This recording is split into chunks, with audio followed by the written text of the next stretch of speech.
Le tuyau d'arrosage était froid et lourd dans mes mains tandis que je regardais l'eau asperger la tenue de créateur de ma fille. Son mascara coulait sur ses joues en rivière noire, sa bouche formant un eau parfait de stupéfaction. Pour une femme qui dépensait $300 en coupe de cheveux, Caroline avait vraiment l'air en désordre maintenant. « Maman! Qu'est-ce que tu fais ?» s'écria-t-elle, reculant trop tard, son chemisier en soie déjà collé à sa peau. « Je t'aide simplement à te rafraîchir, ma chérie, dis-je, ma voix plus ferme qu'elle ne l'avait été depuis des années. Tu sembles penser que les tuyaux d'arrosage sont parfaitement adéquats pour se baigner. J'ai pensé que tu apprécierais une démonstration. » Son visage se tordit de rage. « Tu as perdu la tête. J'appelle un établissement tout de suite. » Je serrai ma prise sur la buse du tuyau. À 73 ans, mes mains étaient déformées par l'arthrite, mais à ce moment-là, je me sentais forte. Avant de faire cet appel, tu voudrais peut-être vérifier ton téléphone. J'ai été occupée ce matin. La confusion sur son visage valait presque toutes ces années de souffrance. De quoi parles-tu? Elle fouilla pour trouver son sac à main, que j'avais commodément déplacé sur la balancelle du porche à l'abri de l'eau. J'en ai assez, Caroline. 3 ans à te voir traiter cette maison et ma maison comme ta tirelire personnelle. 3 ans à te regarder, toi et ton mari, comploter pour m'écarter afin de pouvoir vendre tout ce que ton père et moi avons construit. Ses yeux s'écarquillèrent. Elle savait. Elle réalisait enfin que je savais tout. Et puis aujourd'hui, continuai-je, le tuyau toujours pointé sur elle comme une arme, quand j'ai demandé de l'aide pour entrer dans la baignoire parce que ma hanche me faisait souffrir, tu as eu le culot de dire « Pourquoi s'embêter avec toutes ces complications? Tu pourrais simplement utiliser le tuyau d'arrosage, ça fait gagner du temps. » Je m'approchai, l'eau coulant toujours. C'est à ce moment que j'ai réalisé que tu ne me vois plus comme ta mère. Je ne suis qu'un inconvénient. Un problème à résoudre. Elle tenta de reprendre le contrôle, ce sourire d'épouse de politicien s'étirant sur son visage. « Maman, tu es encore confuse. Allons te sécher et prendre tes médicaments. » Je ris. C'était un son que je n'avais pas entendu de moi-même depuis des années, fort et provocateur. Je ne suis pas confuse, Caroline. Pour la première fois depuis des années, je vois tout clairement. Y compris ce qui était sur ton ordinateur quand tu l'as laissé ouvert hier soir. La couleur quitta son visage. Elle savait exactement ce que j'avais trouvé. Maman. Ne me maman pas. Plus maintenant. J'éteignis enfin le tuyau. Tu as 30 minutes pour faire tes bagages et quitter ma maison.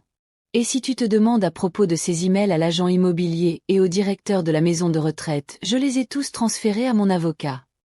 J'enroulai soigneusement le tuyau tandis qu'elle restait là, trempée et sans voix. Oh, et Caroline? Ce n'est que le début. Tu m'as appris quelque chose d'important aujourd'hui, parfois, les solutions les plus simples sont les meilleures. Alors que je retournais vers la maison, je l'entendis crier derrière moi. « Tu ne peux pas faire ça. Tu as besoin de moi. » Je me retournai, me sentant 20 ans plus jeune et 100 kilos plus légère. « Non, ma chérie. Comme il s'avère, je n'ai pas besoin de toi. Mais tu avais besoin de moi, de ma maison, de mon argent, de ma confiance. Et maintenant, tu as tout perdu. » Je fermai la porte derrière moi, m'appuyant contre elle tandis que mon cœur battait la chamade. Ce que je venais de faire n'était que la première étape d'un plan préparé depuis 3 mois. Caroline n'avait aucune idée de ce qui allait suivre, mais si vous restez avec moi, vous découvrirez exactement comment une vieille femme prétendument impuissante peut récupérer tout ce qui lui appartient légitimement. Car laissez-moi vous dire une chose, la vengeance servie froide avec un tuyau d'arrosage n'est que le début. Si cette histoire de résistance face à la trahison familiale vous touche, assurez-vous d'aimer et de vous abonner. Personne ne devrait jamais vous faire sentir sans valeur dans votre propre maison, et dans le prochain chapitre, vous verrez exactement comment j'ai fait en sorte que ma fille ne me sous-estime plus jamais. Le visage du directeur de la banque devint livide tandis qu'il regardait les documents étalés sur son bureau. Madame Wilson, si ce que vous me montrez est vrai, cela constitue un abus financier envers une personne âgée. C'est un crime. J'en suis bien consciente, monsieur Donovan. Je tapotai du doigt la signature contrefaite, la piètre tentative de ma fille pour imiter mon écriture. C'est pourquoi je suis ici. Je veux que tous les comptes soient gelés immédiatement. Il acquiesça, tendant la main vers son téléphone. Nous devrons déposer un rapport de police. Déjà fait, dis-je, faisant glisser la carte de l'officier sur son bureau. L'inspectrice Martinez attend votre appel. En sortant de la First National Bank ce matin-là, je sentis les regards des jeunes caissières. Pauvre vieille dame confuse, pensait-elle probablement.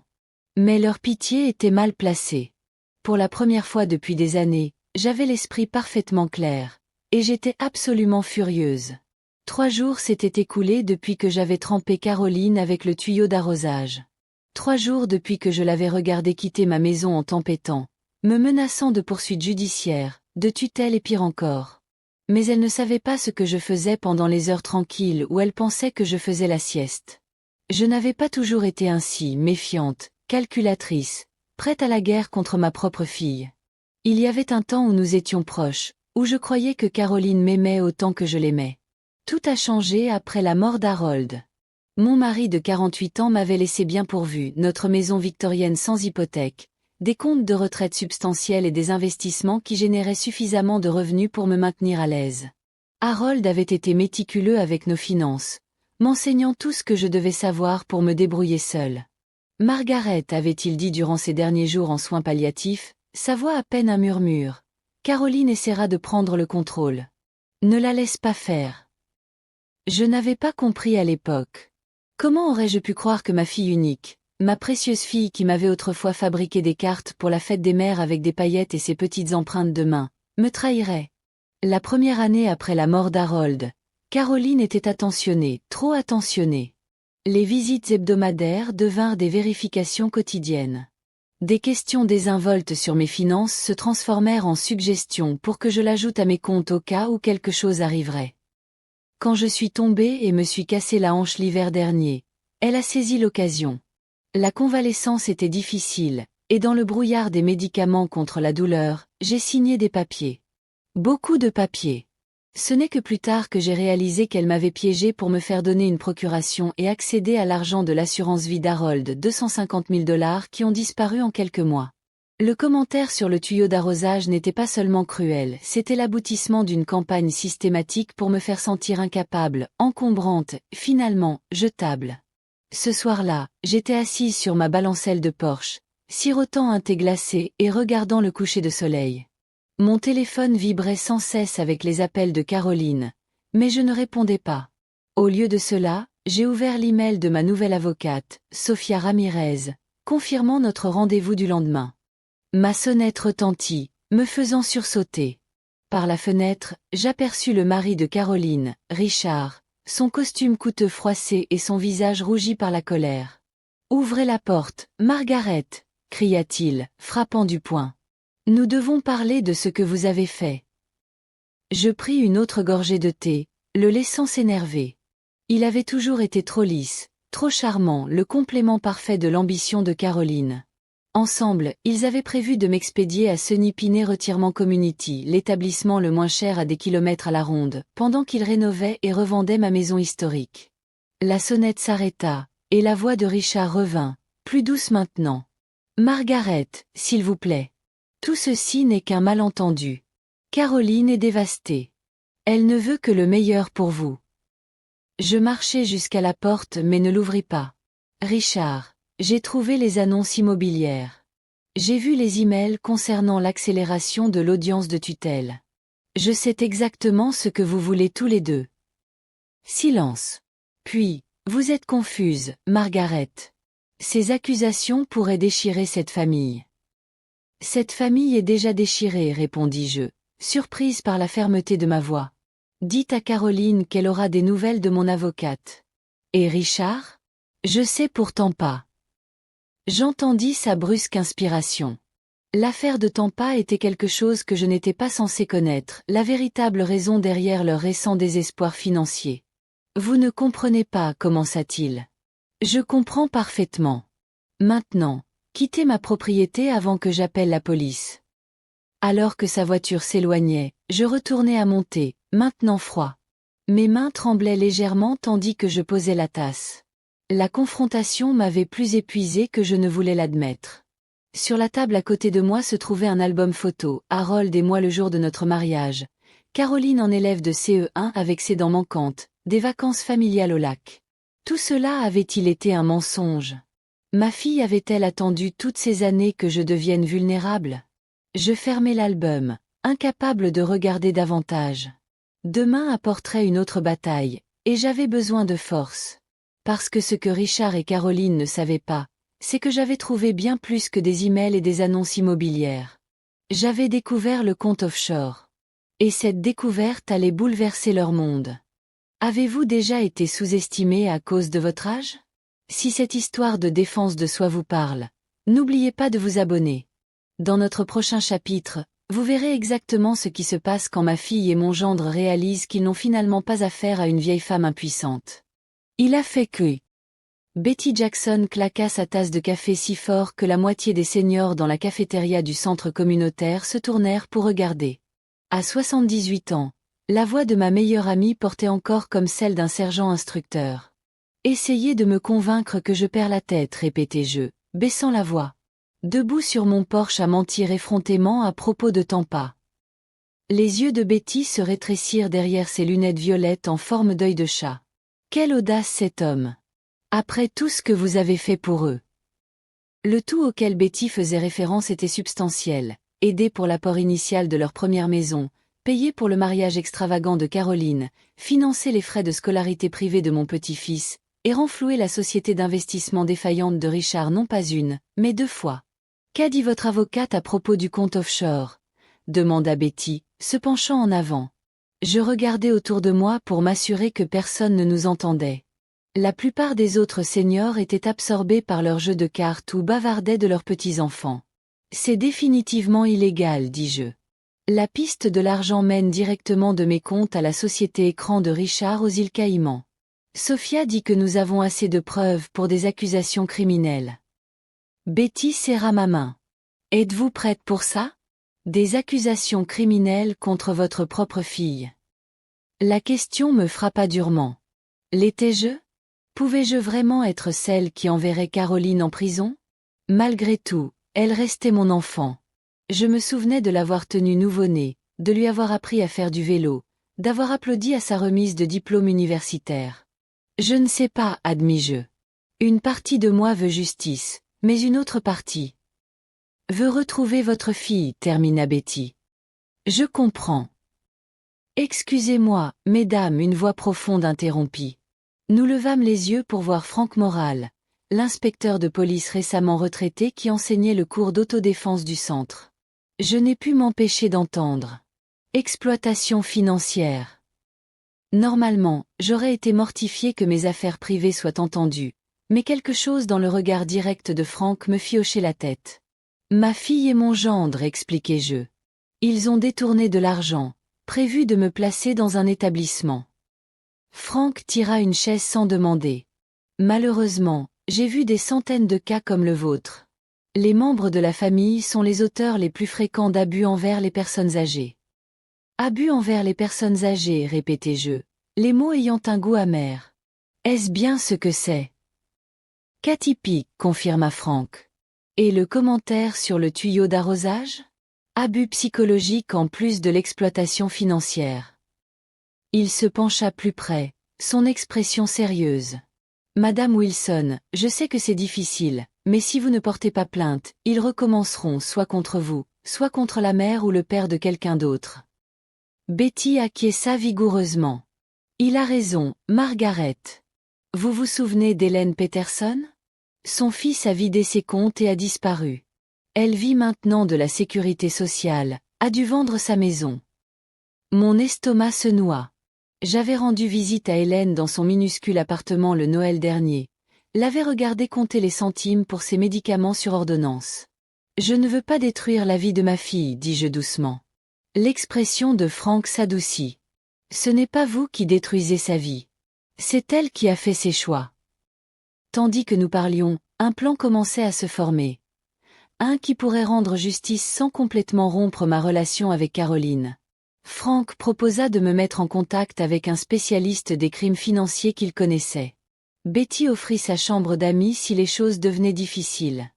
Au moment de quitter le centre communautaire, j'avais quelque chose que je n'avais pas ressenti depuis des mois, l'espoir. Ce soir-là, alors que je préparais le dîner, juste une simple soupe pour une personne, ma sonnette retentit à nouveau. Cette fois, quand je jetai un coup d'œil à travers les rideaux, je vis Caroline debout seule sur le porche, son apparence habituellement parfaite visiblement débraillée. Contre mon meilleur jugement, j'ouvris la porte. « Maman, » commença-t-elle, sa voix se brisant. « Je ne comprends pas ce qui se passe. La banque a appelé Richard. Nos comptes sont gelés. Ils disent, » elle s'arrêta, avalant difficilement. « Ils disent que vous nous avez accusés de vous voler. » J'étudiai le visage de ma fille, cherchant la petite fille que j'avais élevée. Pas des accusations, Caroline. Des faits. C'est insensé.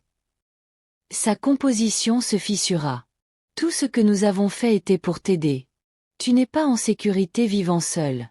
Tu es étourdie, tu laisses la cuisinière allumée. Je n'ai jamais laissé la cuisinière allumée de ma vie, l'interrompis-je. Mais tu as raconté à tout le monde que c'était le cas, n'est-ce pas? Construisant ton argumentaire comme quoi je suis incompétente. Elle tressaillit. Ce n'est pas juste. Voler 250 000 $ de l'assurance vie de ton père non plus, répliquai-je. Ni prévoir de vendre ma maison sous mes pieds. Les larmes remplirent ses yeux. Maman, s'il te plaît. Nous pouvons arranger ça. Quoi que tu penses qu'il s'est passé, nous pouvons le réparer. Pendant un moment, j'hésitai. Elle était mon unique enfant, ma chair et mon sang. Mais ensuite je me souvins du tuyau d'arrosage, de la cruauté désinvolte de sa suggestion. Tu te baigneras avec le tuyau d'arrosage, ça fait gagner du temps. Tu peux réparer ça en rendant chaque centime que tu as pris, dis-je fermement. Et en expliquant aux autorités exactement comment cet argent s'est retrouvé sur un compte aux îles Caïmans. Son visage devint blanc. Comment as-tu su pour ça? Terminai-je pour elle. Je ne suis pas aussi impuissante ou confuse que tu veux le faire croire à tout le monde, Caroline. Elle s'approcha, le désespoir dans les yeux. Maman, tu ne comprends pas. Richard a fait de mauvais investissements. Nous allions tout rembourser, je te le jure. Quand? Après m'avoir mise à se nipiner et vendu ma maison. Son silence était une réponse suffisante. Rentre chez toi, Caroline. Parle à ton mari. Rendez l'argent, et peut-être pourrons-nous sauver quelque chose de ce gâchis. Alors qu'elle se tournait pour partir, les épaules affaissées en signe de défaite, elle s'arrêta. Et Tommy? C'est ton petit-fils. Le punis-tu pour nos erreurs? La mention de mon petit-fils de 15 ans se tordit comme un couteau. Tommy était innocent dans tout cela. Il ne méritait pas d'être pris dans les tirs croisés. Tommy est le bienvenu ici quand il veut, dis-je doucement. Ceci est entre nous, les adultes. Après son départ, je m'assis sur la balancelle du porche, ma soupe oubliée. L'air du soir était lourd de pluie imminente, correspondant à mon humeur. J'avais tenu bon, mais la victoire semblait creuse. Mon téléphone vibra avec un message de Franck.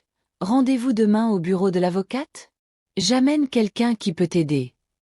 Je répondis mon accord par texto, puis fis défiler mes photos de Tommy, son sourire d'écolier avec des dents manquantes, pêchant avec son grand-père, le Noël dernier ouvrant le système de jeu que j'avais économisé pour lui acheter.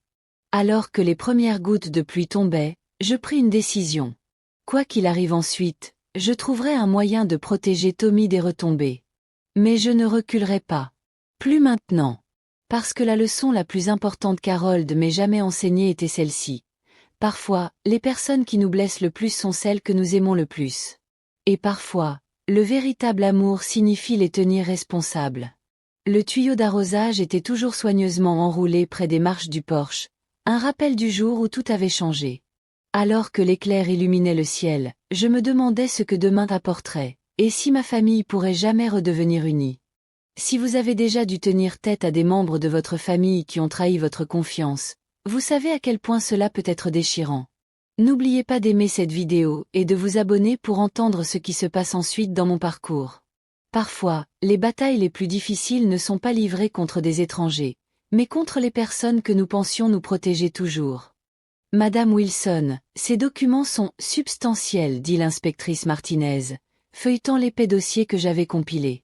Ses yeux sombres s'élargirent en examinant les relevés bancaires, les signatures contrefaites et les détails du compte offshore. Nous étions assis dans le bureau de Sofia Ramirez, mon avocate à ma droite, Franck Moral à ma gauche, et l'inspectrice en face de nous. Le mur de soutien m'entourant me donnait un courage que je n'avais pas ressenti depuis des années. 382 000 $, dit l'inspectrice Martinez, levant les yeux des papiers.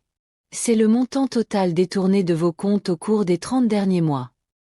Mon cœur s'effondra. Même en connaissant le vol, entendre le montant total me rendait physiquement malade. Cet argent représentait des décennies de planification minutieuse d'Harold, nos rêves partagés d'un avenir sécurisé. Et vous avez la preuve que votre signature a été falsifiée sur ces autorisations de transfert? Demanda l'inspectrice. J'acquiesçai, faisant glisser un autre document, une déclaration notariée d'un expert en graphologie qui avait comparé les signatures à des échantillons connus des miennes. Le document de procuration est particulièrement troublant, ajouta Sofia. Sa voix nette et professionnelle. Il semble avoir été exécuté alors que Madame Wilson était hospitalisée et sous médicaments contre la douleur après une opération de la hanche. L'inspectrice Martinez prit des notes, son expression grave. Madame Wilson, je veux être claire sur un point. Ces allégations constituent des délits graves. Si nous poursuivons, votre fille et votre gendre pourraient faire face à une peine d'emprisonnement substantielle. La salle tomba dans le silence tandis que tous les yeux se tournaient vers moi. C'était le moment de vérité, le point de non-retour. Je comprends, dis-je, ma voix plus ferme que je ne m'y attendais. Mais, avant de procéder, j'aimerais essayer une dernière chose. Sofia fronça les sourcils. Margaret, nous en avons discuté.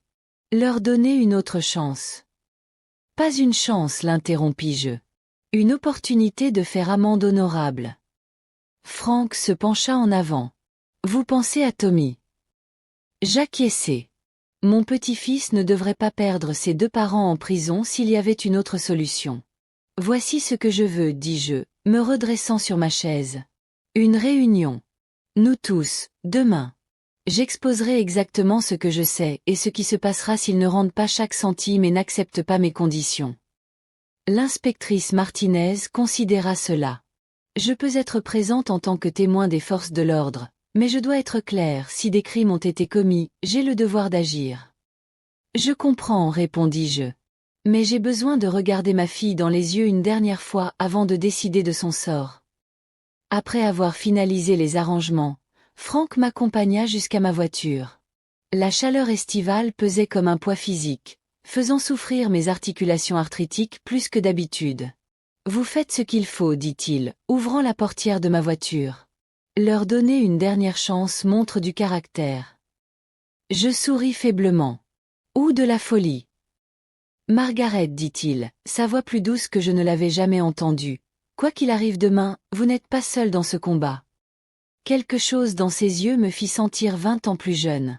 Franck Moral était devenu plus qu'un allié au cours de la semaine passée, il était devenu un ami. Peut-être, un jour, même plus que cela. Merci, dis-je simplement, touchant brièvement sa main avant de monter dans ma voiture. Cette nuit-là, je ne pouvais pas dormir. Le poids de la confrontation du lendemain me gardait à faire les 100 pas dans la maison qu'Harold et moi avions partagée pendant plus de 40 ans. Chaque coin contenait des souvenirs, les matins de Noël avec Caroline ouvrant des cadeaux près de la cheminée, les dîners de famille autour de la table en chêne qu'Harold avait construite de ses mains, les soirées tranquilles à lire ensemble sur la balancelle du porche. Comment en était-on arrivé là? Ma propre fille complotant contre moi, volant ma sécurité, me traitant comme un fardeau à jeter. Quand le matin arriva, je m'habillai avec un soin délibéré, ma meilleure robe bleu marine, les boucles d'oreilles en perles qu'Harold m'avait offertes pour notre 40e anniversaire, et des chaussures confortables mais élégantes. J'affronterais cette journée avec dignité. La réunion était prévue à 10 heures au bureau de Sofia. J'arrivai tôt pour trouver Franck déjà en attente, une présence rassurante dans sa chemise impeccable. « Prête ?» demanda-t-il, offrant son bras alors que nous entrions. « Autant que je puisse l'être, répondis-je. La salle de conférence de Sofia semblait incroyablement tendue alors que nous attendions.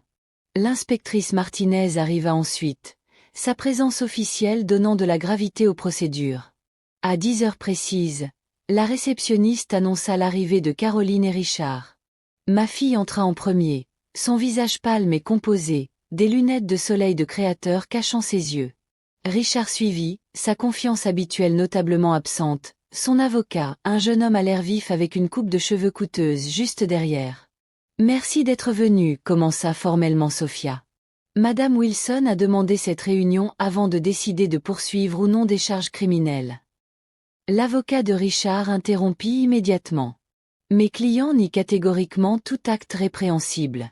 Ces accusations sont le résultat malheureux de l'état cognitif déclinant de Madame Wilson. » Je ressentis un éclair de colère. Même maintenant, ils essayaient de me dépeindre comme confuse, incompétente. « Testons cette théorie, dis-je, ma voix tranchant la tension. Parlons-nous du compte aux îles Caïmans? Ou peut-être des signatures contrefaites sur ces formulaires de transfert?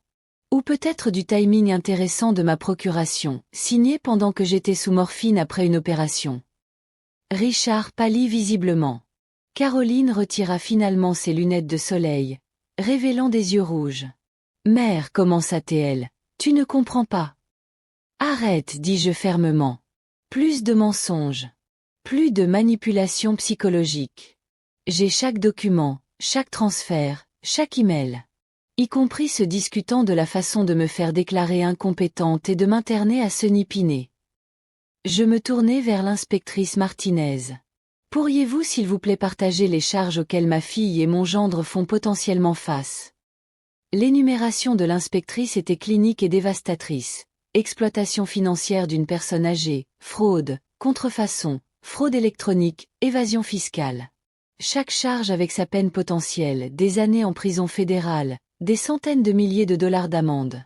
Alors qu'elle parlait, je regardais Caroline s'effondrer, sa façade soigneusement maintenue se brisant finalement. Richard fixait droit devant lui, la mâchoire serrée. « Voici mes conditions, dis-je quand l'inspectrice eut terminé.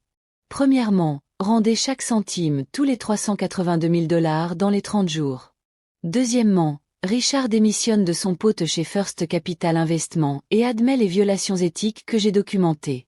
Troisièmement, vous entrez tous les deux en thérapie pour comprendre ce qui vous a amené à trahir votre propre mère. » L'avocat de Richard commença à objecter, mais Richard lui-même leva une main pour le faire taire. « Et si nous acceptons ?»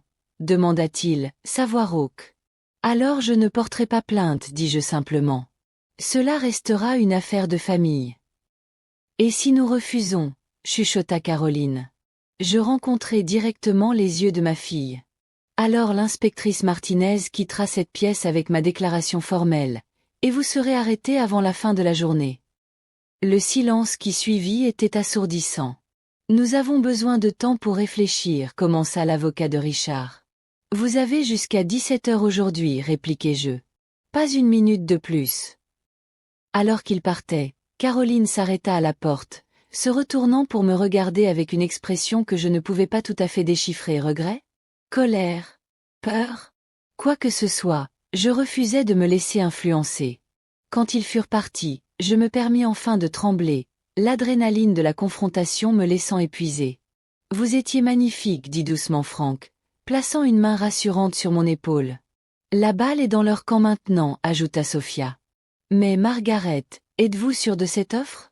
Ils ont commis des crimes graves. » J'acquiesçai lentement. « J'en suis sûre. Il ne s'agit plus de vengeance maintenant. Il s'agit de justice et peut-être, un jour, de guérison. » En quittant le bureau, mon téléphone vibra avec un message. C'était de Tommy. « Mamie, puis-je venir te voir? Maman et papa se disputent et ne veulent pas me dire ce qui se passe. » Mon cœur souffrait pour lui, dommage collatéral innocent dans le stratagème de ses parents. Je répondis immédiatement par texto. « Bien sûr, mon chéri. Ma porte t'est toujours ouverte. » Quoi qu'il arrive ensuite, je m'assurerai que Tommy sache qu'il était aimé. Cela, au moins, était une promesse que je pouvais tenir. Mais en rentrant chez moi, regardant les nuages d'orage s'amasser à l'horizon, je me demandais si j'avais fait le bon choix. Étais-je miséricordieuse, ou simplement naïve? Caroline et Richard s'amenderaient-ils réellement, ou planifiaient-ils déjà leur prochaine trahison? À 17 heures, j'aurai ma réponse. Si vous avez déjà dû faire le choix impossible entre la justice et la famille, vous connaissez le chagrin que je ressens en ce moment. Que feriez-vous dans ma situation? Laissez un commentaire ci-dessous. Et si vous voulez savoir si ma fille et mon gendre acceptent mes conditions ou font face aux conséquences de leurs actions, assurez-vous d'être abonné pour le prochain chapitre de mon histoire. L'horloge grand-père dans mon couloir sonna 5 heures, son carillon familier résonnant dans la maison vide. J'étais assise près du téléphone, attendant. 16h59, 17h. 17h01. Rien. J'avais donné à Caroline et Richard jusqu'à 17h pour accepter mes conditions. L'échéance était venue et passée. Ma main planait au-dessus de mon téléphone, le numéro de l'inspectrice Martinez prêt à composer. Un appel, et ma fille ferait face à une arrestation, des poursuites, peut-être la prison. Pouvais-je le faire? Le craquement soudain du tonnerre me fit sursauter. Dehors, l'orage qui menaçait toute la journée éclata finalement, la pluie fouettant les fenêtres en nappes furieuses. Temps approprié pour la destruction d'une famille. 17h05, toujours rien. Juste au moment où je prenais mon téléphone, des phares balayèrent le mur de mon salon. Une voiture s'était garée dans mon allée. Puis une autre. Je m'approchai de la fenêtre, regardant à travers la vitre striée de pluie. La Mercedes de Richard était garée derrière un autre véhicule que je ne reconnaissais pas. Tandis que je regardais, Richard sortit de sa voiture, tandis que du second véhicule descendit un homme plus âgé que je n'avais jamais vu auparavant. La sonnette retentit, me faisant sursauter malgré mon anticipation. Quand j'ouvris la porte, Richard se tenait trempé sur mon porche, l'air totalement vaincu. À côté de lui, l'étranger, un homme distingué dans la soixante-dizaine aux cheveux argentés et aux yeux fatigués, me regardait solennellement. « Madame Wilson, » commença Richard, sa voix à peine audible au-dessus de l'orage. « Voici mon père, Edward Calloway. » Je clignai des yeux de surprise. En 15 ans de mariage avec ma fille, Richard avait toujours prétendu que ses parents étaient morts. « Pouvons-nous entrer ?» demanda Edward, sa voix profonde portant un léger accent du Sud. « Il y a des sujets qui doivent être abordés. » Sans un mot, je m'écartai, les laissant entrer dans ma maison. Richard regarda autour de lui comme s'il voyait l'endroit pour la première fois, tandis que son père retirait son manteau mouillé avec les mouvements prudents d'un homme qui avait connu sa part de difficultés. « Où est Caroline ?» demandai-je, les conduisant au salon. « Elle est avec Tommy » répondit Richard. « Il mérite d'être protégé de tout ceci. » Sur ce point, au moins, nous étions d'accord. Edward Calloway s'installa dans le vieux fauteuil d'Harold, sa posture droite malgré ses années. « Madame Wilson, je n'ai appris qu'aujourd'hui ce que mon fils vous a fait. Je ne peux exprimer des excuses adéquates. » Richard fixait le sol, incapable de me regarder dans les yeux. « Votre fils et ma fille m'ont volé près de 400 000 $, dis-je catégoriquement. Ils ont prévu de me faire interner dans une maison de retraite contre ma volonté. Les excuses ne commencent même pas à couvrir cela. » Non, en effet, acquiesça Edward, me surprenant par sa franchise. C'est pourquoi je suis ici. Je suis venu faire une restitution financière. Il sortit une enveloppe de sa veste, la plaçant sur la table basse entre nous. Chèque de banque pour le montant total, 382 000 $. J'ai liquidé des investissements pour couvrir le vol de mon fils. Je fixai l'enveloppe, stupéfaite. Pourquoi feriez-vous cela? Parce que j'ai échoué en tant que père, dit simplement Edward. Parce que l'homme assis ici qui se déshonore est ma responsabilité. Et parce qu'aucune mère ne devrait souffrir ce que vous avez enduré.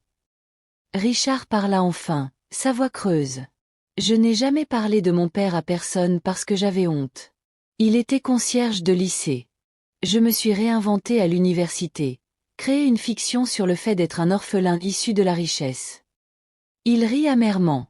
Toutes ces années à courir après le statut, les apparences, essayant d'être quelqu'un que je ne suis pas.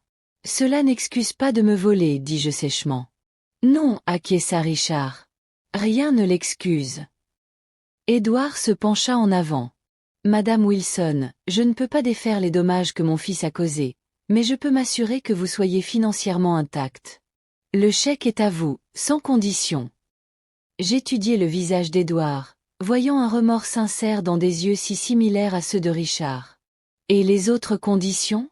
La démission de Richard? La thérapie. J'ai soumis ma démission cet après-midi, dit doucement Richard. Le comité d'éthique a été informé de mes violations.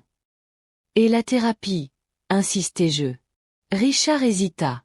Caroline. Elle n'est pas prête à admettre qu'elle a besoin d'aide. Elle parle de retourner à Tampa, d'emmener Tommy avec elle. La mention de mon petit-fils envoya une nouvelle vague de douleur en moi. Elle l'emmènerait? Pour me punir. Pour nous punir tous les deux, corrigea Richard. Elle a demandé le divorce. La pièce tomba dans le silence excepté pour la pluie martelant contre le toit. Tant de destruction, tant de vie à jamais altérée. Édouard se leva lentement. Madame Wilson, je vous fais cette promesse. Quoi qu'il arrive entre votre fille et mon fils, je m'assurerai que votre sécurité financière ne soit plus jamais menacée. Et j'espère qu'un jour, vous pourriez me permettre de connaître correctement mon petit-fils. Alors qu'il se préparait à partir, Richard s'arrêta dans le couloir, regardant les photos de famille encore exposées sur mes murs. Je l'aimais vraiment, vous savez. Caroline. Au début. Et Tommy? Demandai-je. L'aimez-vous? Quelque chose changea dans l'expression de Richard, la première émotion authentique que j'avais vue de lui. Il est la meilleure chose dans ma vie. Il l'a toujours été. Alors soyez le père qu'il mérite, dis-je simplement. Meilleur que vous n'avez été un gendre. Après leur départ, je m'assis avec le chèque de banque dans mes mains, les émotions se battant en moi. Soulagement pour la restitution financière. Chagrin pour ma famille fracturée. Inquiétude pour Tommy, pris dans les tirs croisés. Mon téléphone sonna, Franck appelait pour vérifier comment j'allais. Ils ont rendu l'argent, lui dis-je, ma voix sonnant lointaine même à mes propres oreilles. Tout. C'est une bonne nouvelle, dit-il prudemment. N'est-ce pas? Ce n'est pas si simple, répondis-je. Caroline demande le divorce. Elle pourrait emmener Tommy en Floride. Franck resta silencieux un moment. Je viens, dit-il finalement. Vous ne devriez pas être seul ce soir. Je voulais protester mais découvris que je n'en avais pas la force. L'orage est violent. J'ai traversé pire, dit-il simplement. 1 heure plus tard, Franck arriva avec des plats à emporter et une stabilité dont j'avais désespérément besoin. Nous mangeâmes tranquillement à ma table de cuisine tandis que l'orage faisait rage dehors. « Avez-vous appelé l'inspectrice Martinez ?» demanda-t-il. Je secouai la tête. Ils ont répondu à mes exigences financières. Richard a démissionné. La seule condition non remplie était la thérapie pour Caroline. Et vous êtes d'accord avec ça? Le regard de Franck était pénétrant mais sans jugement. Je ne sais plus ce que je suis, admis-je. Sauf fatigué. Tellement fatigué. Plus tard, alors que Franck se préparait à partir, mon téléphone émit un signal de message. Tommy, je t'aime, mamie. Papa m'a raconté une partie de ce qui s'est passé. Je suis désolé. Puis-je toujours venir te voir ce week-end? Des larmes remplirent mes yeux tandis que je montrais le message à Franck. Ce garçon a bon cœur, observa-t-il. Quoi qu'il arrive avec votre fille, ne le perdez pas. Je ne le ferai pas, promis-je, à la fois à Franck et à moi-même. Cette nuit-là, je dormis mieux que je ne l'avais fait depuis des mois, le poids des secrets enfin levé.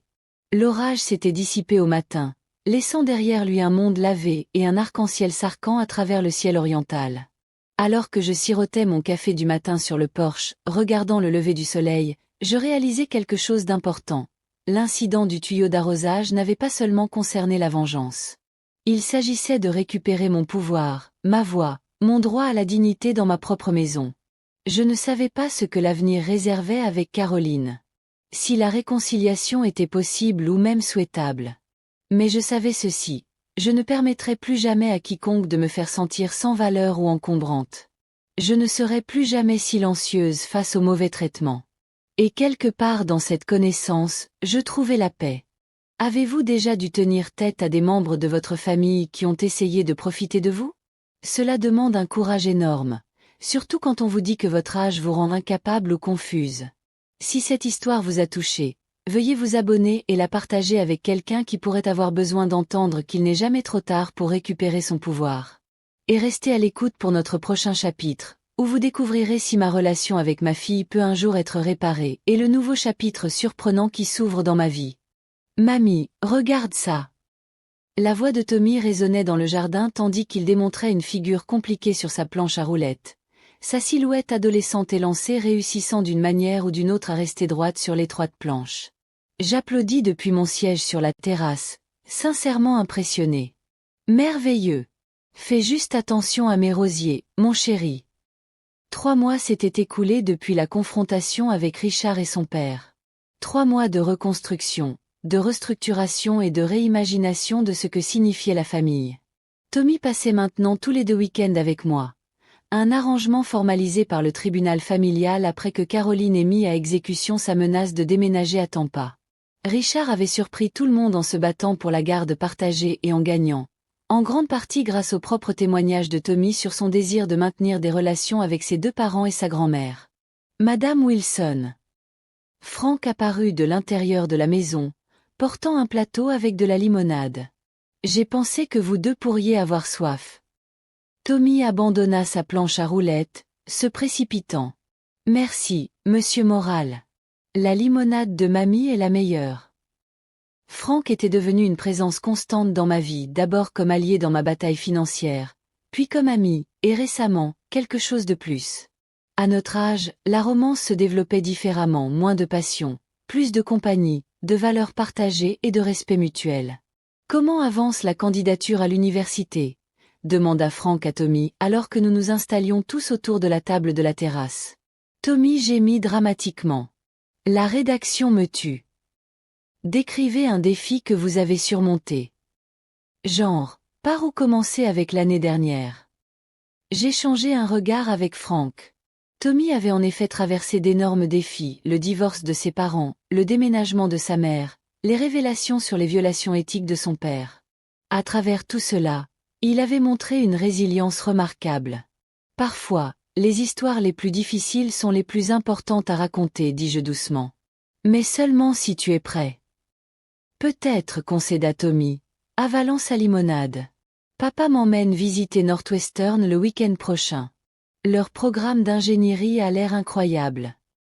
C'est merveilleux, dis-je, sincèrement heureuse que Richard assume son rôle de père.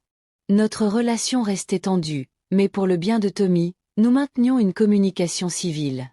Au fil de l'après-midi, Tommy m'aida à planter des bulbes d'automne dans le jardin. Tulipes et jonquilles qui fleuriraient au printemps prochain. Ses mains, autrefois assez petites pour tenir dans ma paume, étaient maintenant plus grandes que les miennes, capables et fortes tandis qu'il creusait des trous dans la terre riche. Maman a appelé hier, dit-il avec désinvolture, ne levant pas les yeux de son travail. Elle a demandé de tes nouvelles. Mon cœur tressaillit. Caroline et moi n'avions pas parlé directement depuis qu'elle avait déménagé en Floride. Notre seule communication avait été par l'intermédiaire d'avocats, et occasionnellement, par Tommy. Que voulait-elle savoir ? Demandai-je, gardant ma voix neutre. Tommy haussa les épaules. Juste comment tu allais. Si tu prenais tes médicaments. Des trucs comme ça. Je ne pus m'empêcher de sourire devant l'ironie. Après toutes ces accusations sur ma supposée incompétence, Caroline ne pouvait toujours pas croire que je me débrouillais parfaitement bien toute seule. Et que lui as-tu dit ? Que tu vas très bien, Tommy sourit. Que toi et Monsieur Moral allez danser au centre communautaire tous les jeudis, et que tu apprends à utiliser Instagram mieux que moi. Je ris, imaginant le visage de Caroline à cette nouvelle. Et qu'a-t-elle dit à cela ? L'expression de Tommy devint sobre. Elle est restée silencieuse un moment. Puis elle a demandé si tu parlais jamais d'elle. C'était maintenant à mon tour de tomber dans le silence, plaçant soigneusement un bulbe dans le sol avant de répondre. Que lui as-tu dit ? La vérité, dit simplement Tommy. Que tu gardes sa photo sur ta cheminée. Que parfois tu commences à raconter une histoire sur quand elle était petite, puis tu t'arrêtes. Que tu regrettes celle qu'elle était autrefois. Les larmes me piquaient les yeux. De la bouche des enfants, ou dans ce cas, des adolescents perspicaces. Tu es très sage pour 17 ans, dis-je, tapotant sa main. Maman a aussi dit. Tommy hésita, regardant vers la maison où Frank préparait le dîner. Elle a dit qu'elle voyait un thérapeute.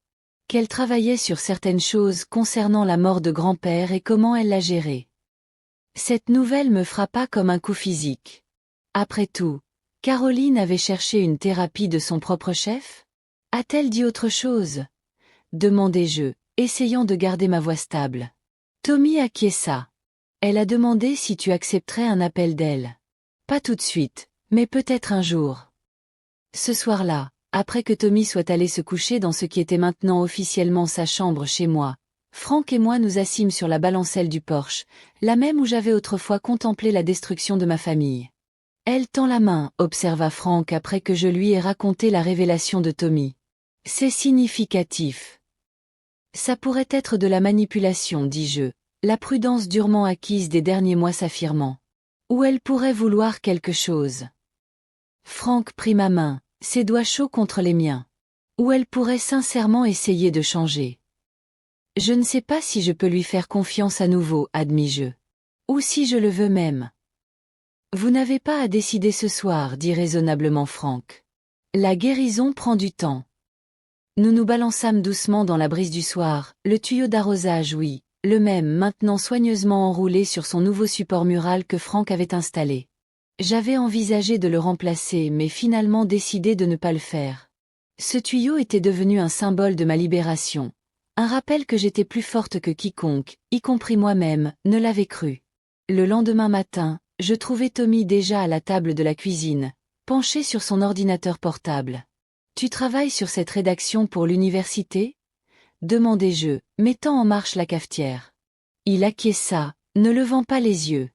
J'ai décidé d'écrire sur ce qui s'est passé. Tout. Je m'arrêtai, inquiète. Tu es sûre? C'est très personnel à partager avec les responsables des admissions. Je ne nomme personne, m'assura-t-il. Mais mamie, ce qui s'est passé m'a changé. M'a fait réfléchir au genre de personne que je veux être. Quel genre de fils et de petit-fils. Il leva enfin les yeux, ses yeux si semblables à ceux de Caroline, sérieux au-delà de son âge. Je veux être quelqu'un qui défend ce qui est juste, même quand c'est difficile. La fierté gonfla ma poitrine. Tu es déjà cette personne, Tommy. Il sourit, puis tourna son écran vers moi. Je l'ai appelé la leçon du tuyau d'arrosage. Voudrais-tu le lire? Alors que je m'asseyais à côté de lui et commençais à lire, je réalisais que notre histoire familiale, aussi douloureuse qu'elle ait été, avait enseigné quelque chose de précieux à Tommy.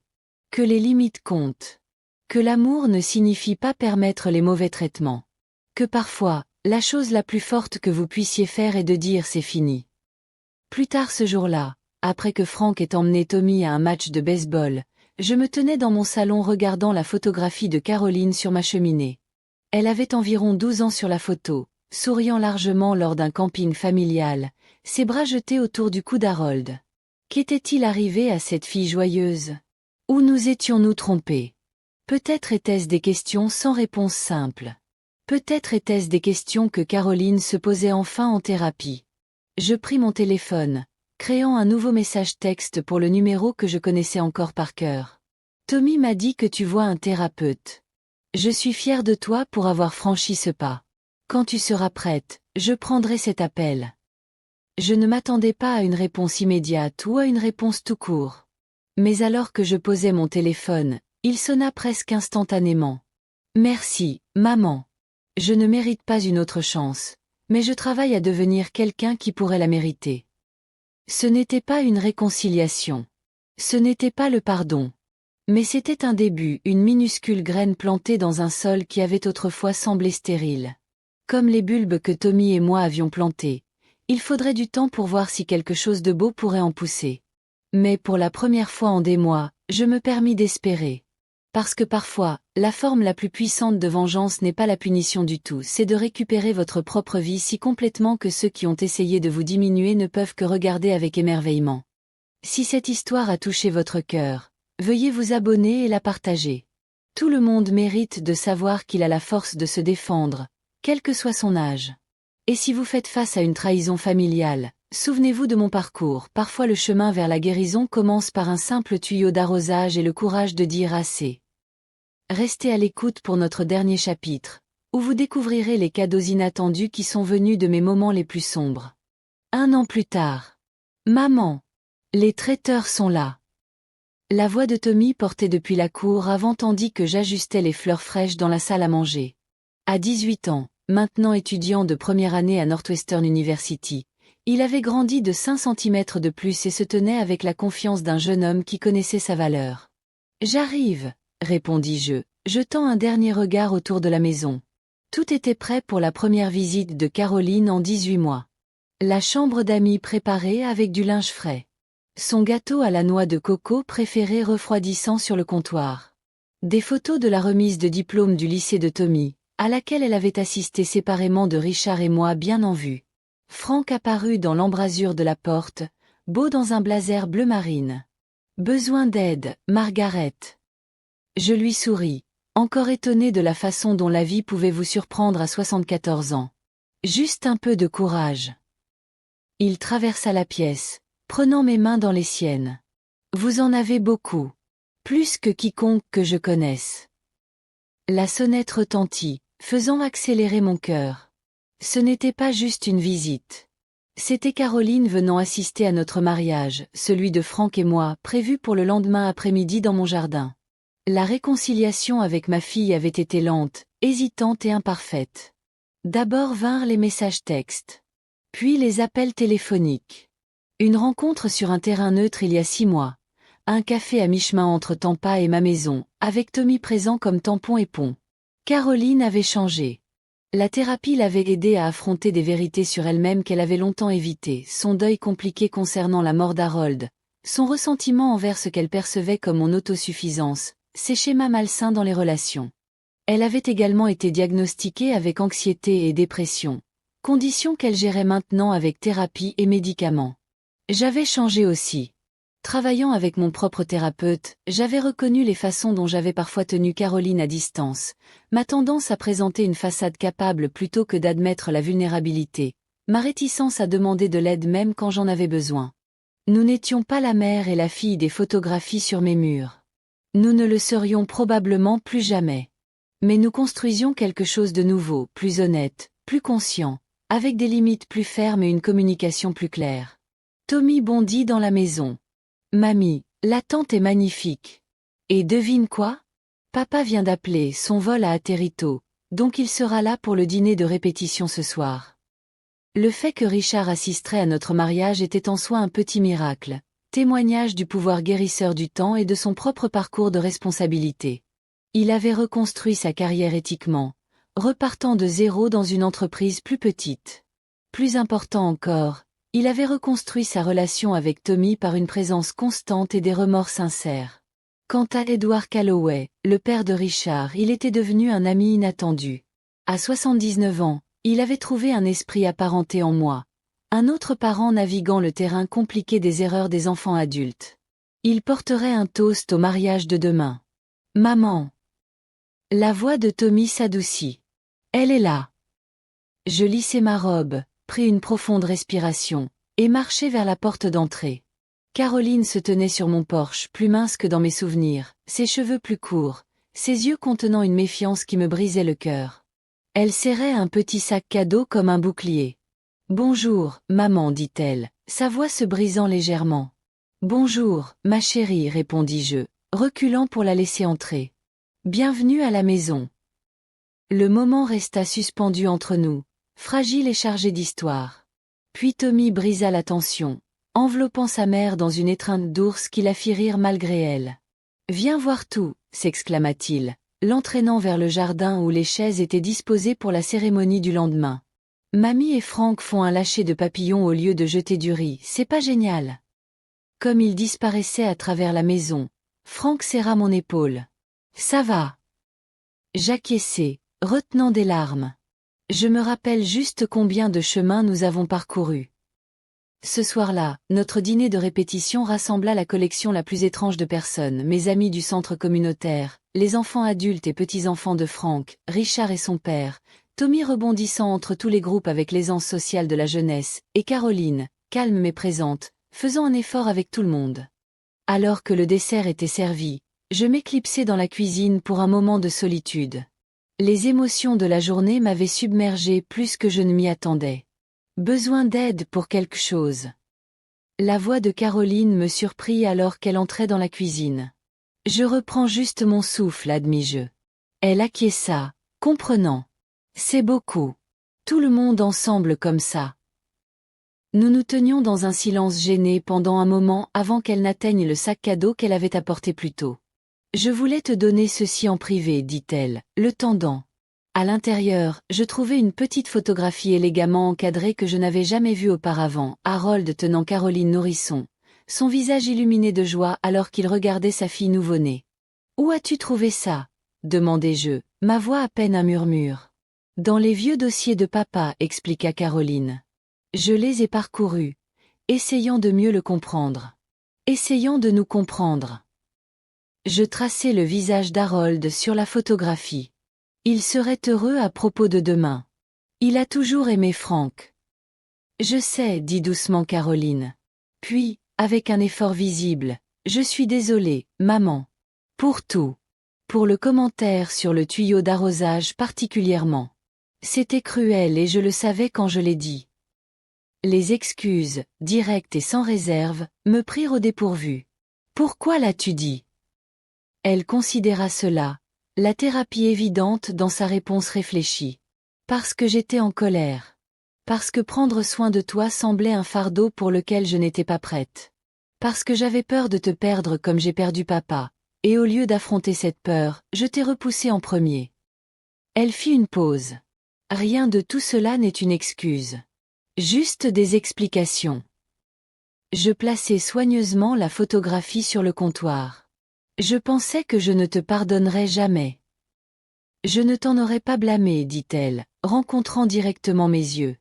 Ce que j'ai fait était impardonnable. Et pourtant, nous voici, observai-je. Un petit sourire passa sur son visage. Nous voici. La porte arrière s'ouvrit tandis que Tommy passait la tête. Et, tout le monde se demande où vous avez disparu. Grand-père Édouard est sur le point de porter un toast. Alors que nous rejoignions la fête, Frank prit ma main, chuchotant, « Tout va bien. » J'acquiesçai, le pensant vraiment. Plus tard cette nuit-là, après que nos invités soient partis et que Caroline se soit retirée dans la chambre d'amis, je me tenais dans le jardin sous un ciel plein d'étoiles. Demain, j'épouserai un homme que je n'avais jamais pensé trouver, une seconde chance à l'amour que je ne cherchais même pas. Le tuyau d'arrosage pendait soigneusement sur son support à proximité, un objet banal transformé en symbole de mon parcours. De la trahison à la justice à la guérison à l'espoir. Frank me rejoignit, enveloppant une légère veste autour de mes épaules contre le froid du soir. Un sou pour tes pensées, presque épouse. Je m'appuyai contre lui, reconnaissante pour sa présence solide. Je pensais à la vengeance. Oh! Son ton était curieux, pas alarmé. On dit que bien vivre est la meilleure vengeance, méditai-je. Je n'ai jamais vraiment compris cela jusqu'à maintenant. Frank rit doucement. Je dirais que vous vivez très bien en effet. Je me tournai pour lui faire face, prenant ses deux mains dans les miennes. L'incident du tuyau d'arrosage a tout changé. En essayant de me diminuer, Caroline m'a en fait libérée. Libre de me défendre. Libre de découvrir ma propre force. Libre de te trouver. Rappelle-moi de la remercier, plaisanta Frank, me serrant contre lui. Alors que nous nous balancions ensemble sous les étoiles, je réfléchis au chemin étrange qui m'avait mené ici. Comment un commentaire cruel sur un tuyau d'arrosage avait déclenché une cascade d'événements qui avait finalement transformé ma vie pour le mieux. Peut-être était-ce la leçon finale que parfois, les choses destinées à nous blesser deviennent les choses mêmes qui nous sauvent, si nous sommes assez courageux pour les utiliser comme outil plutôt que comme arme. Demain, entouré des personnes que j'aimais, y compris celles que j'avais dû apprendre à aimer différemment, je commencerai un nouveau chapitre. Pas comme une victime. Pas comme une vengeresse. Mais comme une femme qui avait découvert, à 74 ans, que la vie contenait encore des cadeaux inattendus. Et le plus grand de ceux-ci était la connaissance que j'étais, et avait toujours été, suffisante. Si cette histoire a touché votre cœur, veuillez vous abonner et la partager avec quelqu'un qui pourrait avoir besoin d'entendre son message. Rappelez-vous qu'il n'est jamais trop tard pour se défendre, pour guérir des relations brisées, ou pour trouver l'amour à nouveau. Merci de m'avoir accompagné dans ce voyage de la trahison à la rédemption. Aimez, commentez, et abonnez-vous pour plus d'histoires qui nous rappellent la force que nous portons tous en nous à tout âge.